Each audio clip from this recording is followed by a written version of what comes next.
ഒച്ചയായിട്ട് വിളിച്ചപ്പോ അച്ഛനെ അമ്മേനെയും വെച്ചിട്ട് രക്ഷപ്പെടുത്തി മുകളിലോട്ട് പോകാൻ തോന്നി.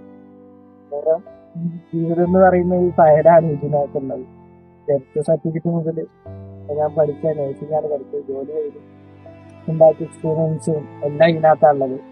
അങ്ങോട്ട് പോകണമെങ്കിൽ എനിക്കൊന്നുമില്ല എന്നുള്ള വിചാരിച്ചു കഴിഞ്ഞ് ഇത്രയും ദിവസം അതിന്റെ പുറകെയായിരുന്നു. ഒരു പരീക്ഷ വരാനുണ്ട് 17-ാം തീയതി. അപ്പോൾ അതിന് പാസ്പോർട്ട് വേണം. പാസ്പോർട്ട് ഇല്ല, പാസ്പോർട്ടും എല്ലാ സാധനങ്ങളും വേറെ ഫയലിനകത്ത് എക്സാമിന് പോകാൻ റെഡി ആയിരിക്കുകയായിരുന്നു. അങ്ങനെയാണ് ഇപ്പോൾ പാസ്പോർട്ട് ഇല്ലാതെ എനിക്ക് വേറൊന്നും ചെയ്യാൻ പറ്റില്ല പറഞ്ഞാൽ അങ്ങനെ അവർ ആധാർ കാർഡ് പറ്റും പറഞ്ഞു. അതെല്ലാം റെഡിയാക്കി.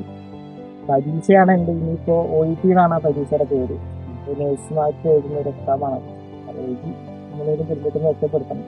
ഇത് കിട്ടിയതിൽ വളരെ സന്തോഷം.